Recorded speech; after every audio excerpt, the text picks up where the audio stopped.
I see 5 p.m. I would like to hold a joint work session with the Charlottesville Planning Commission and the City Council. Mr. Mayor, is council in order? We have a quorum here. Mr. Pinkston will not be with us.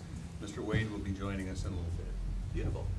We will not be able to hold public comment at this time, but there will be quite a bit of comment very soon at the next two Planning Commission public hearings, and all are most welcome. Mr. Freeze, can you tell us what we're doing here? Sure. Mr. Freeze, can I just give us a little logistics real quick? Yep. We do have the opportunity for the public to provide comment in writing. Any emails that are received to creasym@charlottesville.gov between now and when the meeting ends will be attached to the minutes as part of the document for this meeting. Also, if we have any additional in-person folks who come, we have note cards and pens that we can provide for comments in writing. I think that's the only announcement that I have. Yes, that's it. Great, thank you. All right, good evening, everybody. So this evening's meeting derives from a request that was made, I believe, by the Planning Commission some time ago to do a work session focused on our process for adopting this zoning ordinance, so that both you guys had an opportunity for us to explain that process, for you guys to ask questions, get clarity on how we're going to move forward on this, and most importantly, for that all to be effectively publicly available so that the public can understand the process that we're looking at that gets us from a draft ordinance today to something that may be adopted at some point in the future. So I'm going to start with just kind of a rundown of that very basic process, and then I'm going to dive into some issues that have risen recently and see where we end up. At this point, my inclination is to say if anybody wants to interrupt me with a question that they may have, I'm happy to go that way. So don't feel like you got to wait for me to stop talking to jump in, with the permission of the chair. On zoning, please. Yeah, there you go. So, as was noted just a second ago, our very first event coming up is the public hearing with the Planning Commission. This will be a Planning Commission public hearing. So I want to distinguish this from our normal joint City Council Planning Commission public hearings. This is a Planning Commission public hearing alone. Council is, of course, welcome to attend and very well may. But the intent here is for the Planning Commission to conduct a public hearing on Thursday, September 14th. That hearing will be in council chambers, so note the change in venue, and begin at 4 p.m. Now, Planning Commission may very well choose to act on that night.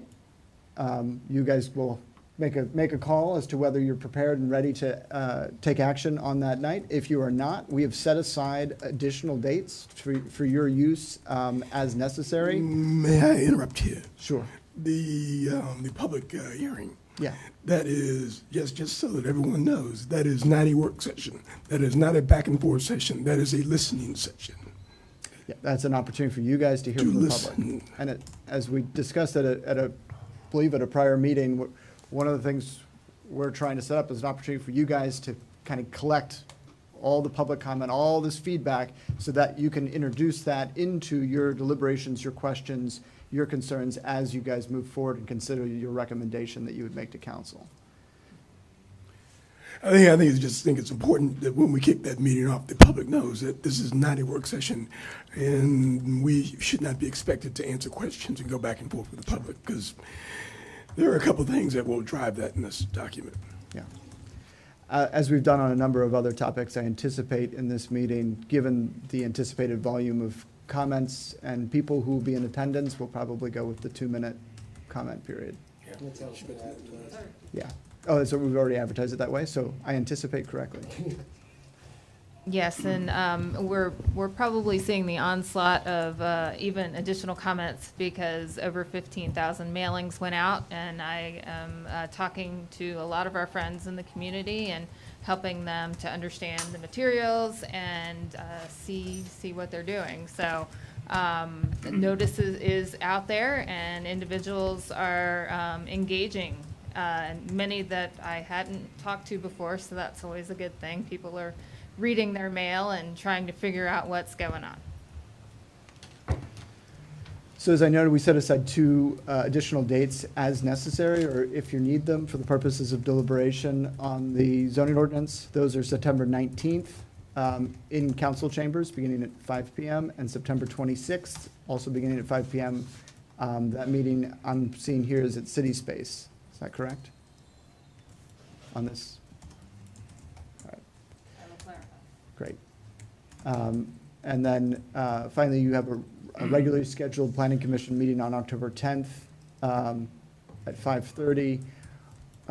If necessary, that could be the night where you guys prepare your formal recommendation to council. So as you guys know, I mean, it's the standard process, but for the benefit of those listening, you have essentially three options at the point where you guys are making a recommendation to council. You recommend approval, you can recommend approval with a set of recommended changes, or you could recommend effectively denial. Any questions up to that point?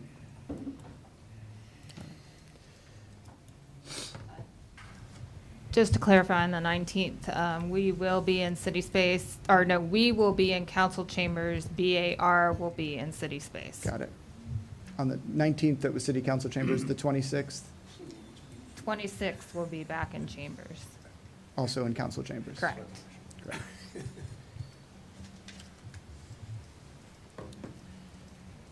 All right.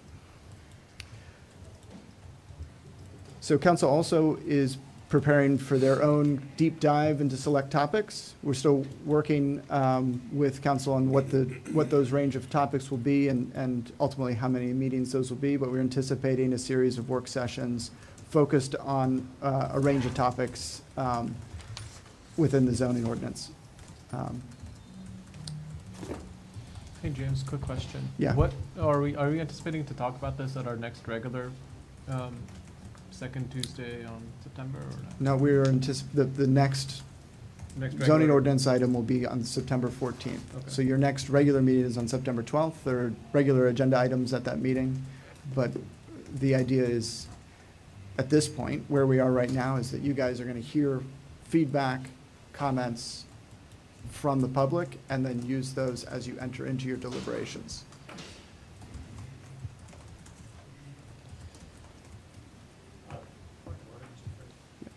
If the planning commission should decide that it is complete its work by September 26th, it would of course be free to make its recommendation and have that move forward to council, would that be correct? Yes, yeah. You guys can end your process at any time, really.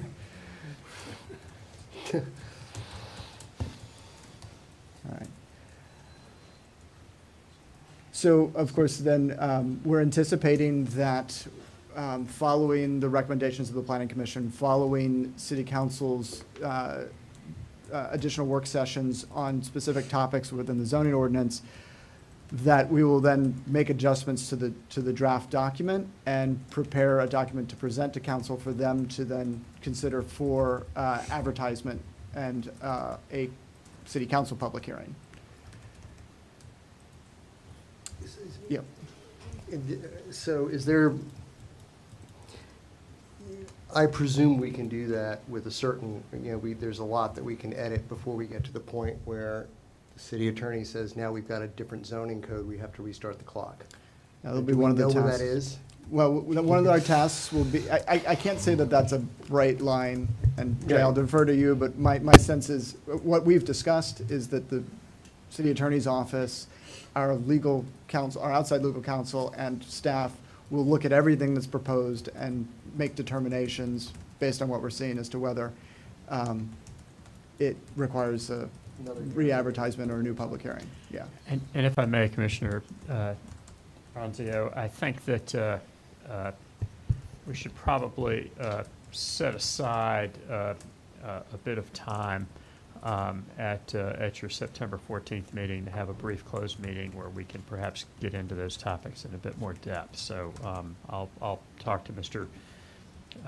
Freeze about that, but that's an important topic because you can't advertise a horse and adopt a camel, to use a sort of analogy, and so that's probably worth a brief discussion, and we'll make arrangements to do that in closed meeting and in a way that won't disturb your receipt of comments on the evening of the 14th. I would not recommend that for the 14th. That would be a very late night. We're going to try to do that. I'll get with Mr. Freese offline, Mr. Chairman, and we'll talk about that.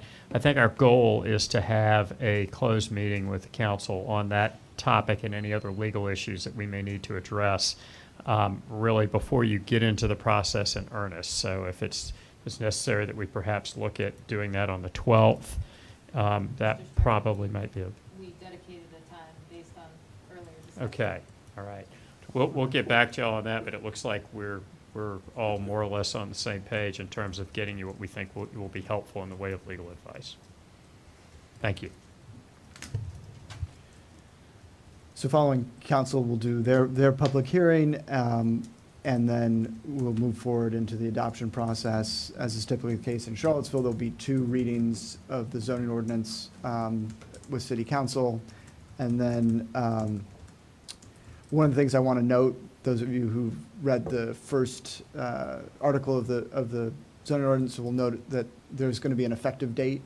So there'll be the adoption date by council, but then there will be an effective date for the ordinance. And that's to allow us the time to put together the whatever administrative materials or processes we need in order to, when the zoning ordinance become effective, immediately be implementing it, administering it appropriately. So, the most salient example of that is our new permitting software will need to be updated. That's scheduled to go live in November, and then we'll need to update it based on the zoning ordinance, any changes reflected in the zoning ordinance. Along that same topic, Yeah. what was the intention, I can't remember now, on how it'll affect site plans that are under review or submitted? Where's the cutoff? That's a good question. So, as I've been briefed on it, strictly speaking, a site plan that hasn't been acted on at the point that the zoning ordinance becomes effective would become, would then be subject to the new zoning ordinance. But what we have available to us as an option is, as part of the adoption process, to provide a list of site plans that are in the review process at some stage. And we'll have to, we are going to compile that list. We're going to kind of figure out where these various ones are. And in the adoption process, we would basically identify those and allow them to continue forward under the existing zoning ordinance. And those would be ones that have had like a first round of comments back from the city, or we Yeah, could choose? I think we have to choose a fair line, but I mean, I'm inclined to do it at the earlier end, Yeah. right? More fair. Because it's more fair, because clearly, each of those site plans represents an investment by that applicant in a set of designs and plans that are based on the existing zoning ordinance, and to change course would be unfair. Yeah, that's great, Dave, thanks. Is that, so do you anticipate that being a blanket, amnesty for everything past a certain point? Or Well, are we- likely that will be how it actually presents, but we've been advised that we need to list each of those site plans. Okay. I guess the question is there, that seems to open the opportunity to like picking and choosing which site plans. I don't know that that's a direction I would recommend going in. My only other concern is that we might get like a flood of applications right now to kind of get under the wire. We're in the tsunami already. Okay. Yeah. I mean, understand that kind of comes with the territory when you're making a change to zoning. For a property owner or developer, it often makes sense to get an application in under the existing zoning.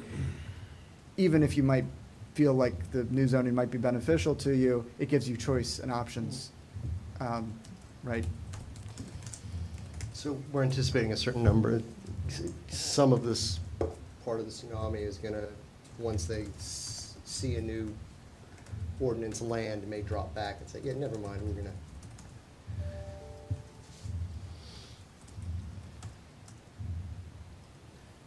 So one of the things you guys have heard me say a number of times is that I don't anticipate this being Charlottesville's final zoning ordinance. And what I mean by that is that we will be considering changes to this ordinance, I believe, regularly.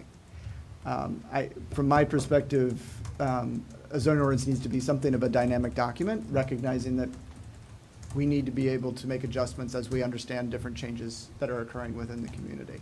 So we've kind of hit a big reset with the adoption, or we're potentially about to hit a big reset on our zoning ordinance and establish effectively a new baseline, but I anticipate changes from there. One of those that I'm looking to put into place is even just an annual cleanup, which is something I've done in prior communities. It says, identifies, here's places where, you know, in the course of doing our work, we've identified frequently that this number is just the wrong number here. It's a relatively simple change. Or, you know, just recently, I think we went through and changed the name of a state agency that had actually changed like a decade ago, but hadn't been reflected in the zoning ordinance. So it's a whole range of corrections or minor changes that we'd like to do on an annual basis and come forward. And literally, as that would be presented, you guys can go through that list. And as I said, I've done this before, and you might say, we're ready to vote on these as a package deal, except for item number 5, which we want to kick out for more in-depth discussion. Is this something you want to codify or add some It doesn't need to be language? codified, it's just a matter of practice. Yeah. I only say that because I know I've heard comments where people are concerned because they feel like this is a final thing and not a living document, Right. and just, or announcing maybe at the beginning of every meeting we have that this is a living document, that we'll be checking on it. Yeah. And- Well, I mean, I would think that the first year's cleanup is gonna be fairly substantial, right? Might be. Because that's gonna be the first entry of, oh, well, actually, that process just isn't, we gotta change this, or whatever. But the things that Right. we learn right up front that need to be sort of played with. Right. And to that point as well, as you guys have probably heard me note in various instances, as we've been collecting comments on this, there have been issues that have come up that we've said, that's pretty minor. We can address that within the ordinance as we're moving forward. An example of that is lighting. We got a bunch of comments about lighting. We believe we've addressed those concerns in the latest draft that's before you. We felt that was a relatively simple issue to address. I mention this because one of the changes we made was with regard to short-term rentals. And we've gotten substantial comment back, and in conversations with various of my colleagues and others in the community, we believe that this is a larger issue than we might have anticipated, and one that we would recommend we kick out of this process and take up after the zoning ordinance is adopted.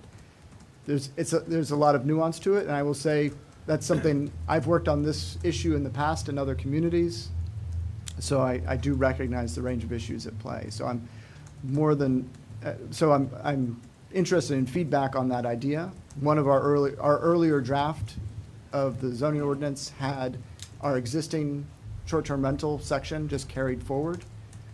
What we would suggest is that we just go back to that version and carry it forward again. Yep. I think that's a Yeah, great idea. that's the way to go. The one thing that worries me a little bit about this, and our lawyer can tell me if I'm right about this, but it looks like if we do this retroactive, we may have a takings issue. We're talking about the Airbnbs and the short stays. I don't. So we got people out there so there's- who built their financial, who built their financial lives around being able to do this, and all of a sudden we see you can't do it anymore. Are we taking? No, sir.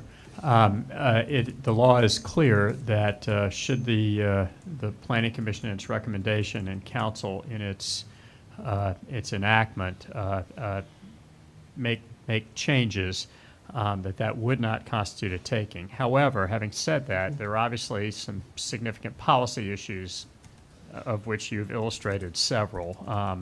There would certainly be some potential economic dislocation, and that would be related to investments that have been made. So I think the best advice that our office can give you is to simply make those decisions based on what you believe is the best policy decision.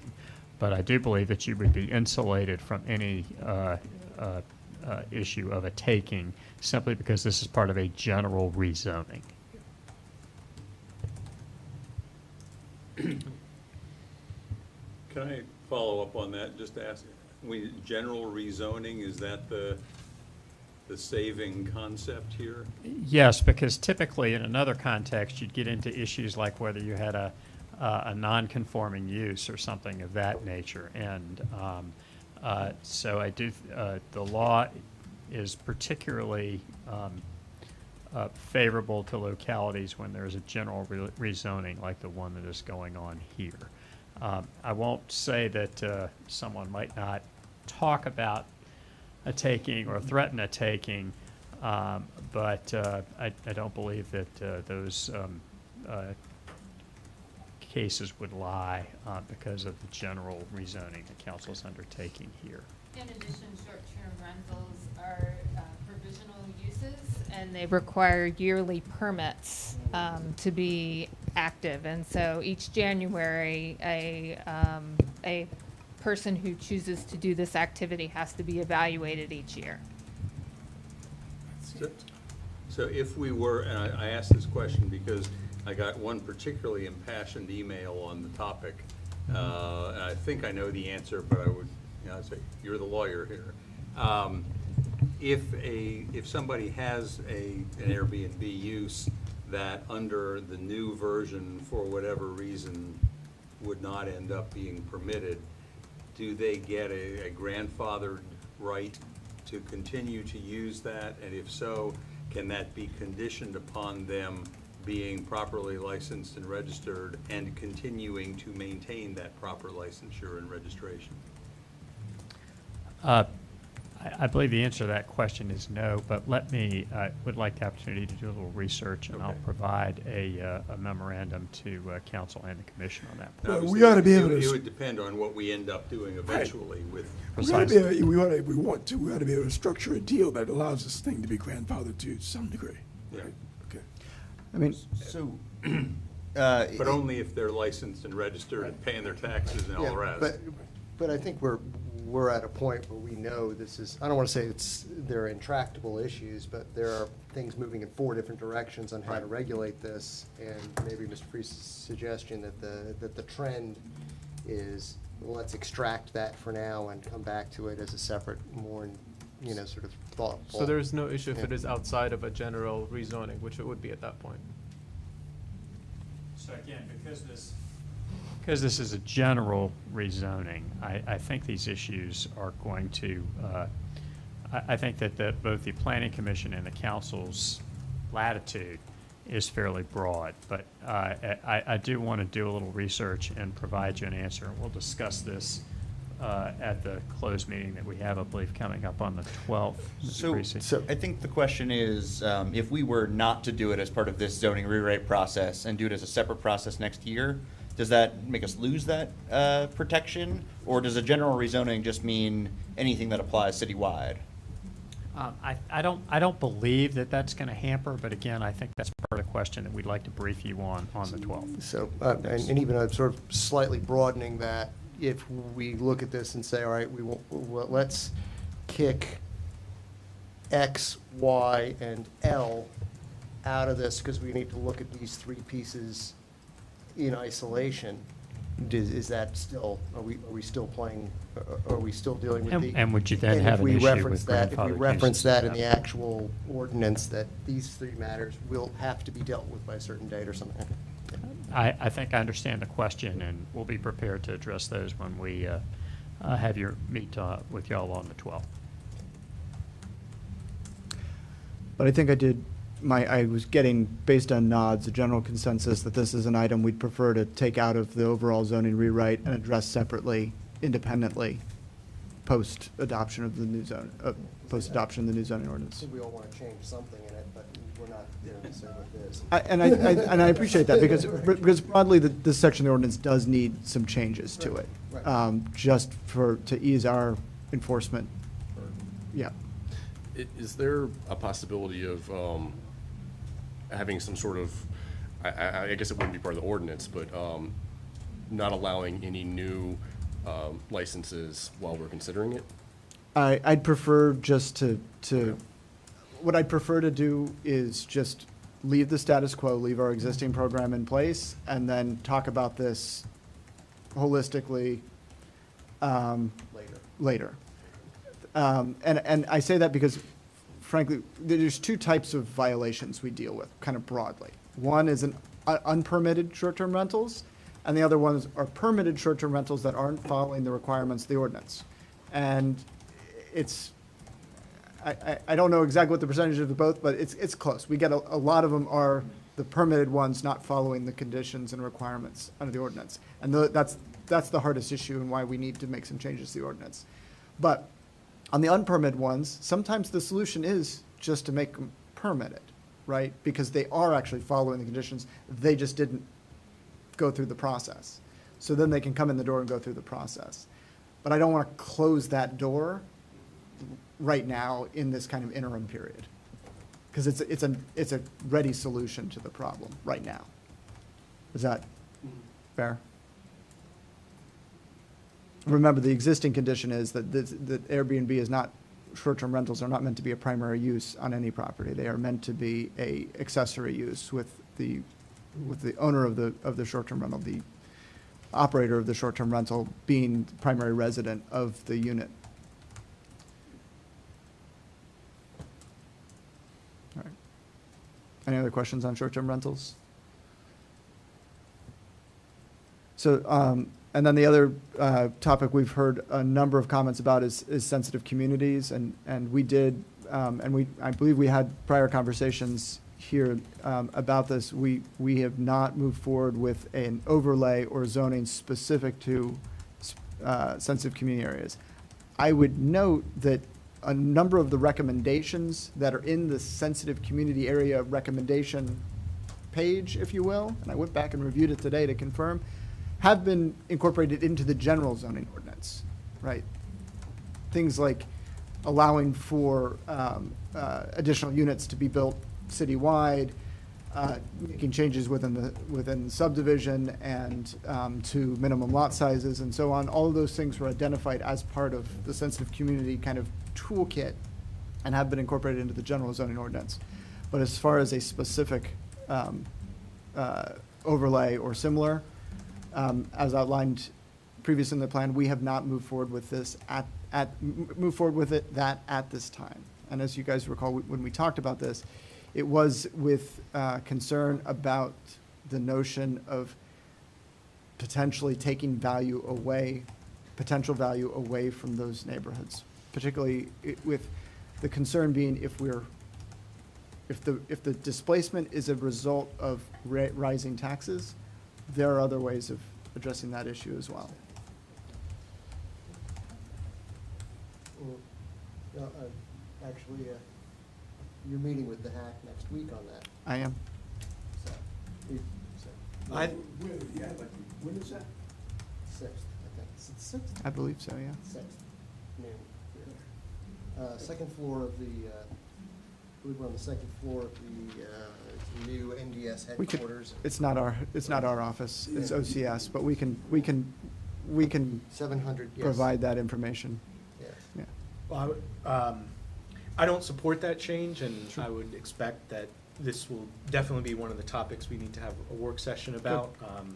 I know it was pretty integral into the original plan and strategy and the connection to the affordable housing strategy, and I know just in the past week or two, this has been a particular interest to the 10th and Page Neighborhood Association, as well as the Fitheville Neighborhood Association. So I think this requires a lot more deliberation among council. And I look forward to that, absolutely, yeah. Something that I'm recalling from the Fitheville process, there was a lot of discussion about affordable housing and displacement prevention, but a lot of that was kicked to the comp plan discussion, thinking and hoping that, well, we'll just do it in the comp plan. We didn't, and then to the zoning. We didn't We're again. not, right. So there may be some circle back that is needed. Sure. I mean, one of the recommendations, again, in the comprehensive plan is a note that's in the sensitive community areas of the comprehensive plan is a note that says that recognizes that how we treat sensitive community areas may need to be tailored to the individual neighborhoods or communities. And the more I've researched this topic, and I've spent a lot of time on this topic and looking at what other communities are doing and talking to other places and reading what is out there, the direction everyone is providing is that you need to do that tailoring, is the recommendation of how to approach this. Because there is frankly not an easy or off-the-shelf answer to the question of displacement. I don't believe there's a community out there that has solved for this issue. It is a difficult issue, and at the end of the day, you need to make sure you're having a informed and engaged conversation in those communities, because there's big ramifications either way. Either way you choose to approach the issue. If you allow the greater development potential, you're increasing value and creating an opportunity for people to be able to take advantage of that, who live within the neighborhood. And if you build systems of support and empowerment that allow people to do that, you've created an avenue for wealth building within that community. The reverse side is, if you don't allow that, if you take an approach that says we're going to restrict development in this area to prevent outside investors, you're preventing all investors, and reducing the value that property owners within the neighborhood can necessarily potentially achieve. So it's a difficult issue, and particularly when we look at our particularly neighborhoods like 10th and Page and Fifeville, which are subject to displacement today under our existing zoning ordinance, driven by the desirability of building large, expensive, single-family homes in those neighborhoods relative to the existing housing stock. We can't remove that option from the zoning ordinance. That's going to be an option in the zoning ordinance. What about the, so there's the issue of what happens in those neighborhoods, and then there's the issue of what happens around those neighborhoods. Which is And- unaddressed in the comprehensive plan, but I believe is an absolutely integral part of that conversation. I think there could be some zoning solutions to some of the corridors, Cherry, West Main, and Preston, that maybe we could, Mitigate some. I mean, if we can discuss before this whole thing goes through, might prevent some unintended Right. consequences. Which is, again, why there's value, absolutely, without question, value in that conversation. Yeah. Well, certainly a lot more conversation to have. We don't have to get into it tonight, but I think this is a policy decision for council to make. Absolutely. And I'll just note, at least one of the neighborhoods, 10th and Page Neighborhood Association, has a high degree of concern about this change. Great. Could I ask one somewhat related question? I have been talked to by a number of people recently who have suggested that 10th and Page be declared a historic preservation district of some sort, Mhm. which may end up creating a bunch of other protections that maybe we don't entirely have figured out right now. But is that something that's moving forward? I would say it's something that's moving forward right now. What I would say is that I wouldn't take that tool out of the toolkit, right? I mean, I've been saying for a long time, once we get this project done and we move into doing small area plans again, that my first one would be 10th and Page. And I think that's the type of, in particular, that's the type of tool that I wouldn't want to impose without doing that level of engagement. Yeah. I understand how that tool can be used towards the purpose, but I still recognize that would need to be tailored, right? So.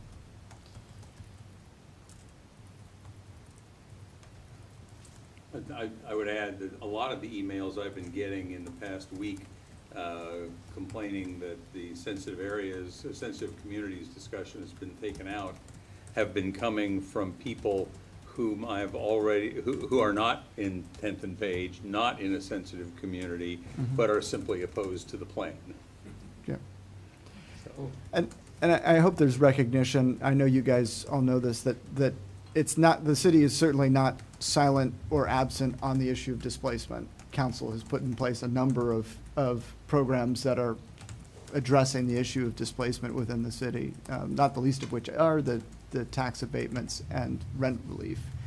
But also very significantly, the affordable housing plans investment of $10 million a year towards affordable housing. Like the city is well committed on the issue of displacement, and I also will continue to note that I think those types of tools and others, particularly those that get right at issues of land ownership, are important, if not more important, than zoning in terms of addressing the issue of displacement.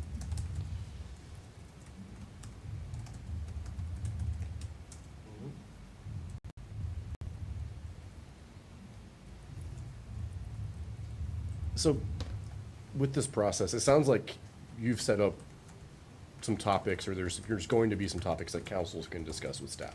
Yep. Where does the planning commission fall into that? I- Or if the planning commission has thoughts, do we send them like a citizen would to the rest of council, or how does that? Well, from a formal perspective, the planning commission is going to be providing your recommendations Right. to council, and I'm sure that will contribute to and be a part of the Mhm. deliberations of council. Mhm. Not wanting to speak for anyone at the table, but I'm sure that's the case. So that's the formal pathway. Mhm. I don't know that there's been any other decisions about the structure of those work sessions as we go forward as of yet, but certainly in your role as citizens and planning commissioners, you can continue to make recommendations. I think it would be really helpful if you and Lyle would get together and figure out exactly what the structure of the deliberation will look like. Because I can see deliberations going on and on and on about every line item, unless you guys structure that before we have the meeting.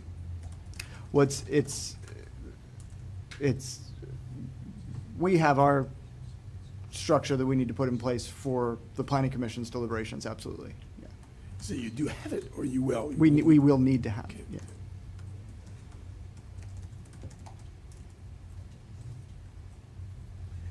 And if you need any help, I'm willing to help you guys as you do that. Thank you.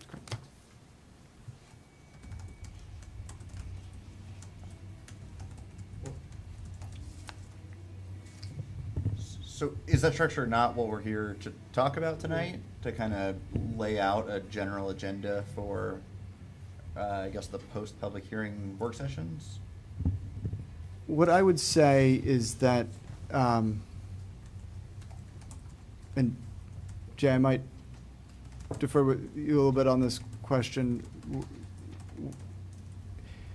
The question, Jay, I don't know if you, was about laying out the structure for the deliberations, for potential deliberations post-public hearing. And I don't know how that relates to the Camel versus horse. you know where I'm going? No. Yeah, Camel versus horse. no, That might be a topic we would defer this evening, thank you. because I believe that will be addressed, it will be more productive to address that issue later, if that's all right. Great.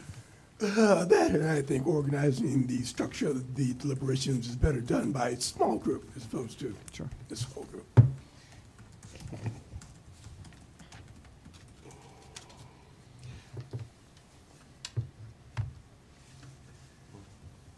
Okay. So, I've got a couple of things that I do want to talk about, but I can wait until after we begin our deliberations, or I can bring them up now. I mean, I guess what I'm encouraging is that that planning commission conduct its public hearing, get feedback, and then engage in deliberations. That's fair. Yeah. That's fair.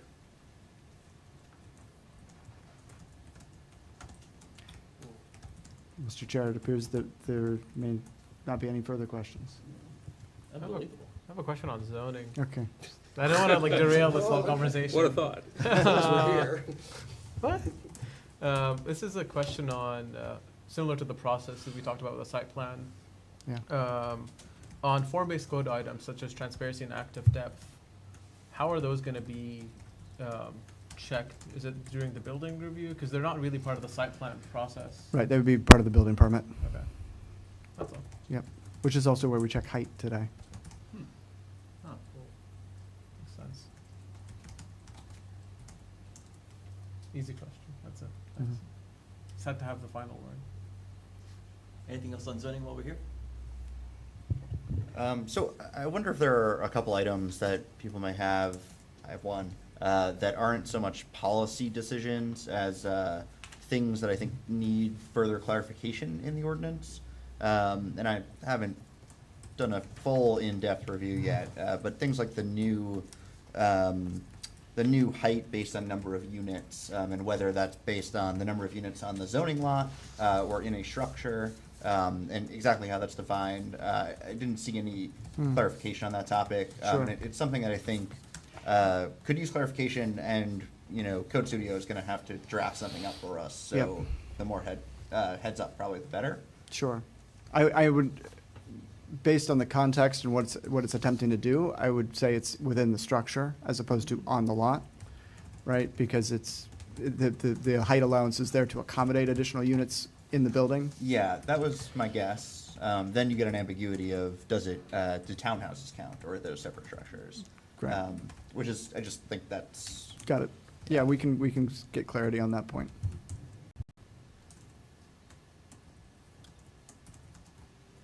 One question is, in reading the critical slopes portion, my understanding reading that is that it's a substantive change to our existing critical slope waiver process. I had a hard time exactly figuring out what, if anything, that substantive change is in terms of council's discretionary role in a decision. What has substantively changed? So really, the intention there was to keep it essentially as substantively the same, but take out all the extraneous language in the existing ordinance. So the only thing that we've clarified is that the practice of council has been, when you guys have been, and planning commission for that matter, when you're considering a critical slope waiver, that you've considered public benefits kind of broadly writ. And so we've made sure that that's clearly stated within the language. But other than that, it is actually carrying forward the existing process. It still is planning commission and city council. The critical slopes are defined the same way, and the standards of review are the same. For the special exception? Yes. The thing I couldn't figure out, and it sounds like maybe there's not, but Right. has there been any substantive change in terms of the zoning administrator's role in approval or evaluating critical slope waivers from our existing ordinance? No, Okay. no.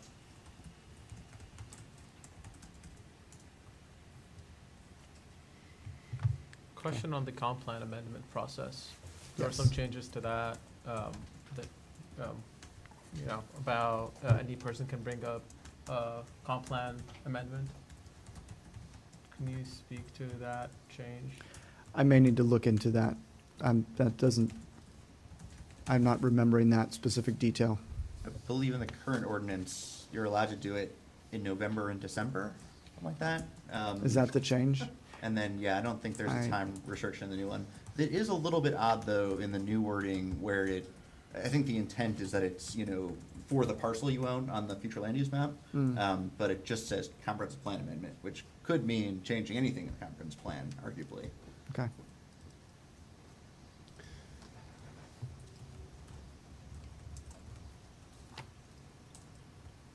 I have a question about rezonings. So, and we've gotten, I guess there's still special use permits in here, but they were for certain uses. Yep. If somebody wanted to rezone a property up from like, I don't know, NX5 to NX8 or something like that, because I haven't been on the commission long enough to know, is that process different or more difficult than our current SUP process is? So is that the way that somebody would try and get additional height if they wanted it? I mean, so I suppose, yeah, one could seek a rezoning route. I mean, it's the same process as we have today for a rezoning, because that's pretty much defined at the state level, what a Okay. rezoning process looks like. I guess I don't know what happens all behind the scenes, if it's more strenuous than going through an SUP, or if it's.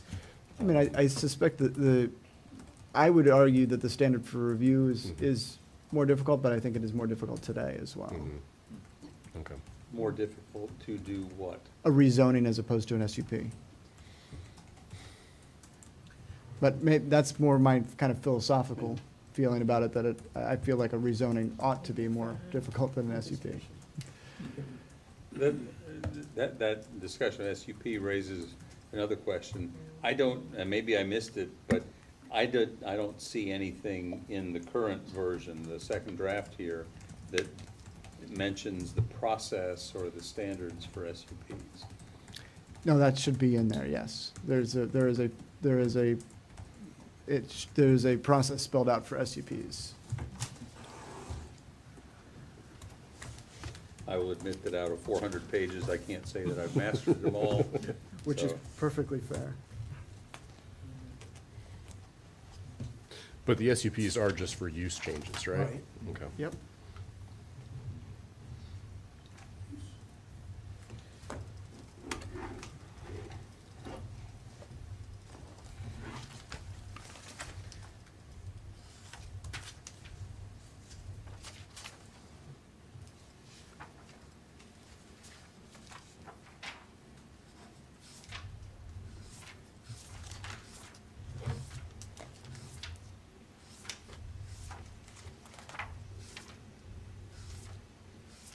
Oh, I see.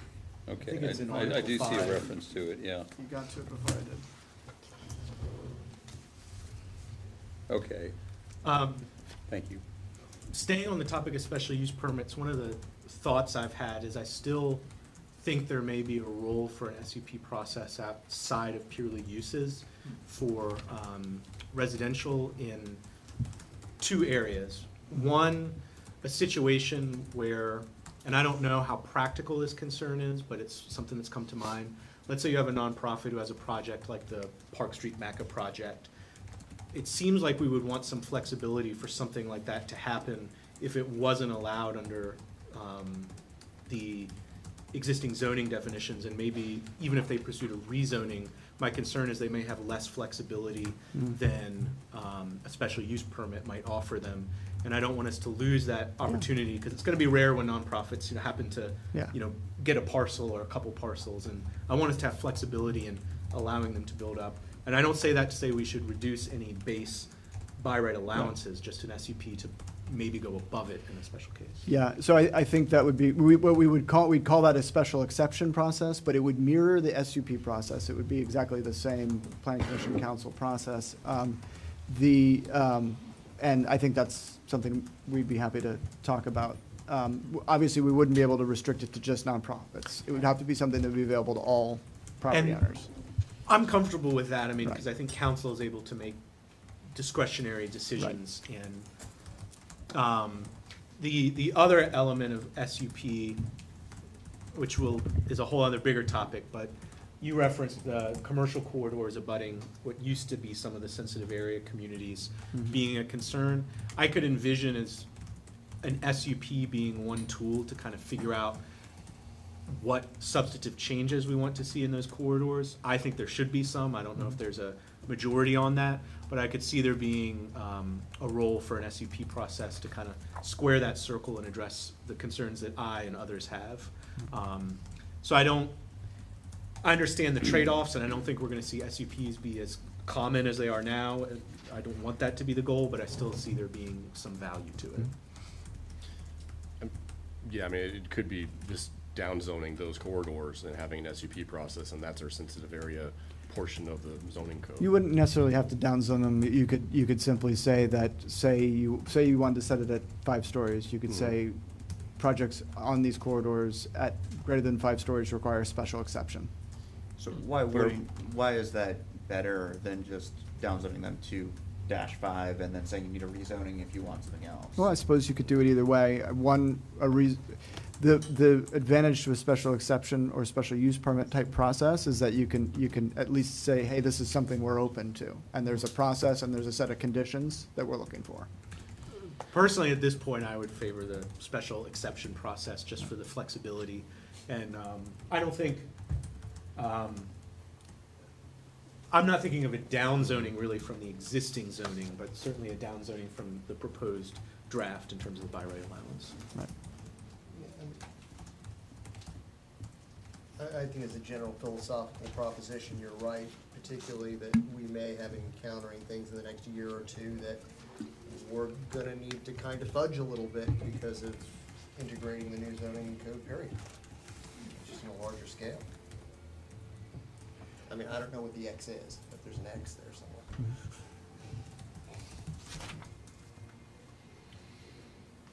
So, on that first one, like for MACA, are you thinking like waiver of the form standards, or I guess, what are you thinking would need that special exception versus So- a rezoning? Again, I'm unsure how practically often it would come up, but my concern is that let's say there's a nonprofit, they need to have a lot of flexibility in terms of how they design, finance a project, but they run into a situation where they need some flexibility in terms of density, height, and also physical design of some elements of the building.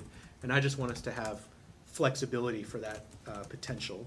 I don't know if Yeah. that, So like Friendship Court needing the change to, CX instead of NX, so they wouldn't have to do the floor height thing, that sort of thing? things akin to that, and I just feel like a special exception process would have more flexibility for accommodating those concerns than a rezoning. But Yeah. we don't know what we don't know, is what you're, yeah. I mean, we're Right. not- Yeah. I think that it makes sense in general on a lot of these form standards. I think, it's not yet clear how well they'll work in practice, or how they'll work in practice, kind of altogether on real-life lots. And right now, the only way to get around them is a variance through the BZA, which is a hardship standard, rather than actually, this way would probably be better for the community standard. On a lot of things, it's, potentially not a huge impact. Things like transparency being a little lower or active depth being a little less, but could make or break a project. And I think building in an exception process to have that flexibility, just to have a relief valve to know how it works, until it's like tried and practiced for a while and we know where its limitations are.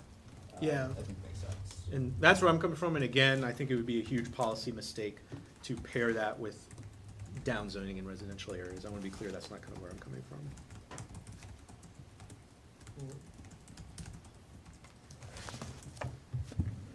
James, on that, separate to that, I do agree that we need something like that, but the zoning administrator has some wiggle room, and I think it was at 10%. Yeah. And is that covering I think it's covering specific topics, but there is some wiggle room built in to Yes. approve stuff. Right, yep. Yeah, I guess the issue is like 10%'s a lot on some things, and then some things are like 8 feet and 10% is 0.8 feet. I don't know if it makes sense to change how that wiggle room is defined based on the standard, but.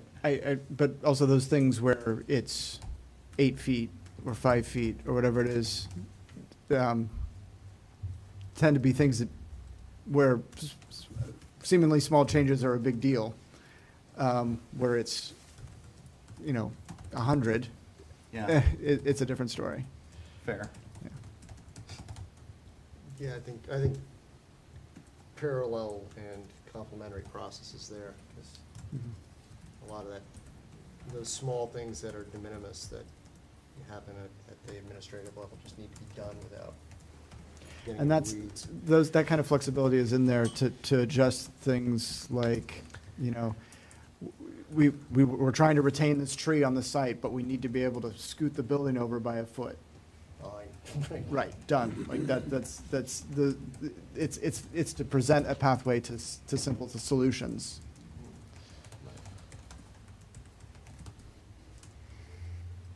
A comment, not, the floodplain regulations, a lot of great stuff in there, glad to see that was. It's all carried forward of the existing, Okay. just so we're clear. There's a lot more work to be done. My There is. concern is, and this relates to the previous conversation Yeah. months ago that the planning commission had, maybe similar to the Airbnb homestay regulations, this has to be kicked out. Yeah. But a small thing that I think would be really important to include is that similar to the critical slope waiver process, council has a final decision maker and a discretionary role in approving, I forget where the terminology was, like a waiver variance, exactly what it was. But I think it should be similar to critical slope waivers where council makes a decision on approving development in those floodplain areas. I don't know if that's something that can easily be added in, just We will in have the to interim look- until we take yeah. a more thorough look. We'll have to take a look in that. I mean, I don't know what constraints the existing floodplain ordinance was operating under that arrived at that, the process that's laid out there, but we can look into that and find out. The floodplain ordinance is, other than formatting and kind of consistency in language, we just carried it forward as is. But we, as part of that broader range of environmental regulations, floodplains, our stream buffer program, critical slopes, stormwater, we want to look at those collectively with the benefit of some environmental technical assistance. Yeah, and again, there may be no good way around it. I mean, my concern is still just, I think it's a fair argument that if you're upzoning the entire city, you probably want to get ahead of the environmental regulations before that. And I understand, doing that full deep dive is not practical, but I wonder if there's even a small change in terms of giving council a discretionary role Yeah. in approving it that could kind of address some of that.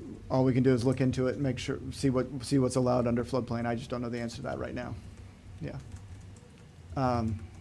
Yeah. So one process question. The development review process starts on page 5-36. It looks like we're checking out the need for the developer to meet with the neighborhood. So where we've presented that is in the manual, the administrative manual. Okay. And that was partly on advice of our legal counsel, who said, follow strictly what's in the state regulations in the ordinance. All right, so that And needs anything to not go beyond away. what's in this, anything that's beyond the state code, we should Okay. establish as process. That need does not go away, because, I can see jury market happening again and again if we, I invite you, all I can say is just review what we put in the manual, and if you feel it meets what you're looking for, then we've achieved it. so just, can you net it out for me? Does the need go away, or is the need still there that they have to meet with the neighborhoods? We are requiring Right. neighborhood meetings for all discretionary permitting processes and recommending it for site plan, and where, Recommending for site plans. yeah, so Dairy Market was a discretionary Yeah, permit. Belmont Commons, for example, they wouldn't have to meet with the neighborhood? I'm sorry. Belmont Commons, the huge job. Yeah, development, that was, They wouldn't have to meet with the that had neighborhood? a. Critical slope Yeah, it had a waiver. critical slope waiver, so that would have triggered, yes, it would have. But if there were not a waiver, I'm thinking, Missy, I'm talking about the development that's gonna happen right behind my apartment Oh, in Belmont. the one where the people were evicted? Or are you talking about? No, the U-Haul site, right? Yeah, where the, yeah. Yeah, so they, I guess the waiver was the discretionary review, otherwise they wouldn't have had to have a meeting. They would not, but we're also saying Yeah, that that's any a project. 240 unit development, and they would be able to do that by right without talking to the One community sec. first. One more thing to add in is on site plans where where the transportation demand management requirement is triggered. We're also saying that those have to do a community meeting, so they can collect data, right? Because the transportation demand management requirement basically says that projects over, it's set it right now at 50,000 square feet. Projects over that size need to demonstrate to the city how they're going to address their transportation impacts, and particularly the impacts on the adjacent neighborhood. Our theory is, if you're going to do that, you need to have a conversation with the community. So we're requiring that conversation for any project that triggers the transportation demand management, and then any project that triggers a discretionary review. So that's more or less 50-ish units. Yeah. Probably a little less than that, but, 50,000 square feet. yeah. All right, I would recommend that we brace That we what? ourselves Sure. when these projects present themselves, and they're by right, and the developer hasn't had to meet with the neighborhood. Okay.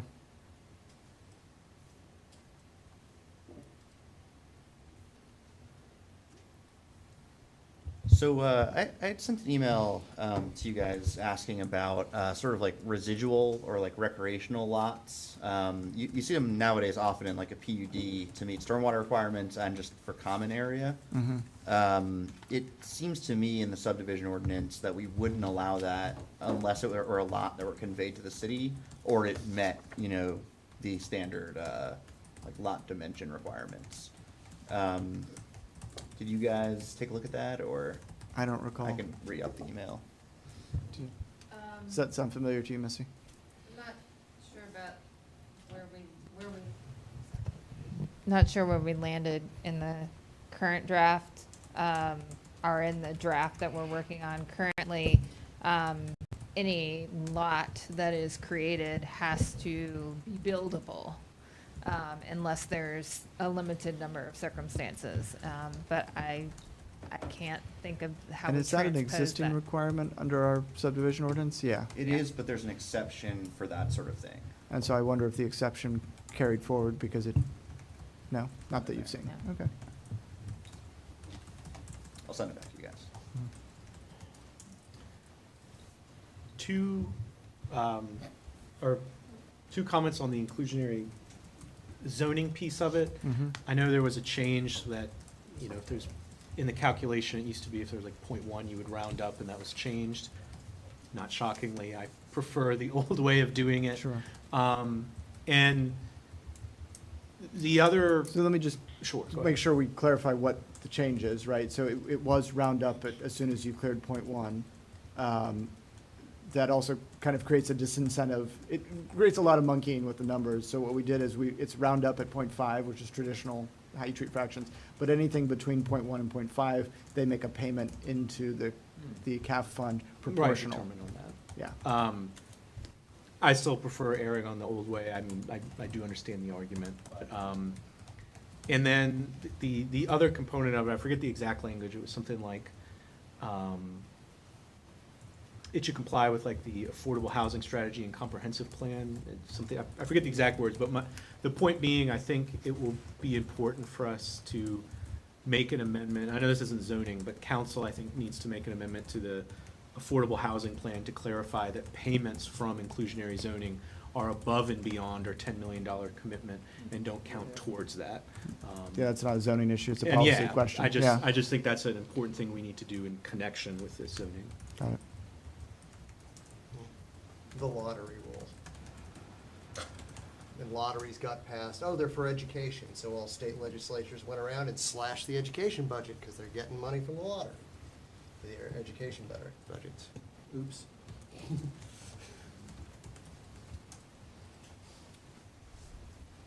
I guess while we're on the topic of the affordable housing requirement, I had another section that I think needs a little bit of clarification on the components of what makes the affordable rent.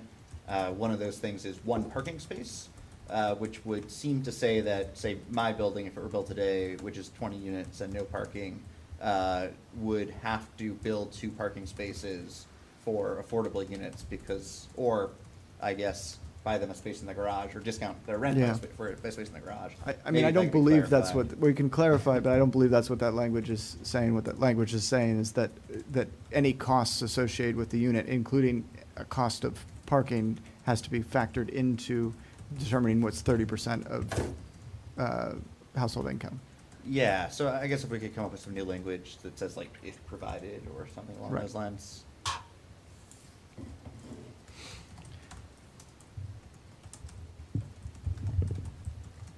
I have one thing that I had noticed as I was reading through, that we have a number of purposes of our current zoning ordinance that are not reflected in the new statements of purpose.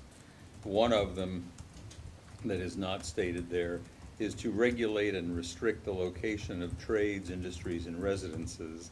Another is to protect and enhance the character and stability of neighborhoods. I wonder if those omissions were intentional and if they reflect some broader policy that we ought to be at least publicly acknowledging. I don't have a specific answer on those. I know a lot of the purpose statements were inserted to pulling language from the comprehensive plan. The permit statements that we built were pulling language from the comprehensive plan and from the state code. But I don't know about those particular issues. We certainly can look at that. Aren't those sort of preserving the character of the neighborhood, those can be read as, and were used as dog whistles? Yeah. So, Well, that's right, and, you know, obviously there is a desire not to whistle if one doesn't need to whistle. On the other hand, you know, that it's a whistle either way. I guess the question, does it have any substantive Yeah, I mean, and do we intend to be saying something different?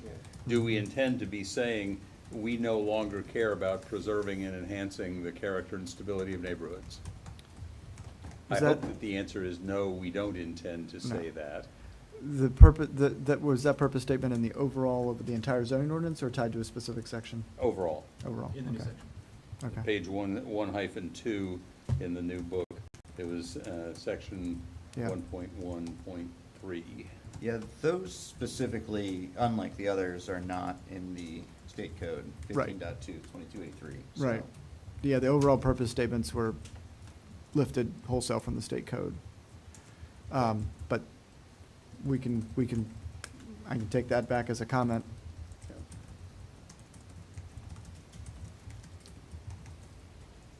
There's also a typo, I'll give it to you. Great. After all, I have a reputation to maintain. Yeah.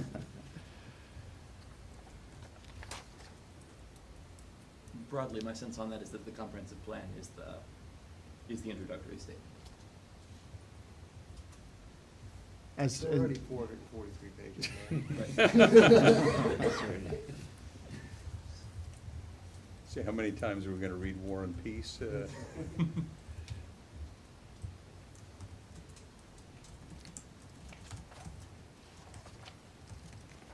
Let's see. Additional questions on zoning?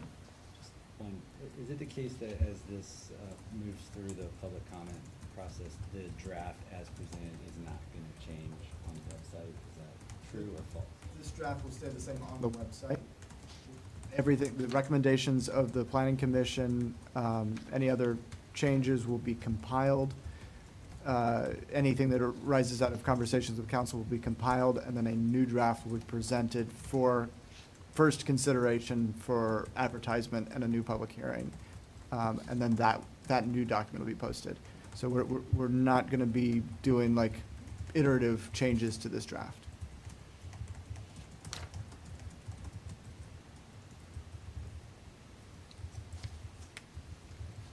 Apropos of nothing, the 1949 zoning ordinance was 12 pages long. When two of those were the map. We could do some cutting. Oh, we just all love reading dissertations. It's about how long they are, you know. 400 pages? Well, some of them are 2, some of them are 3, some people are very verbose, Yeah. 4, so it depends. There's a lot of pictures, at least, in this one. What, in the 400? Yeah. Oh, yeah, there are. And then there are also some pages that said, what is it, something about blank?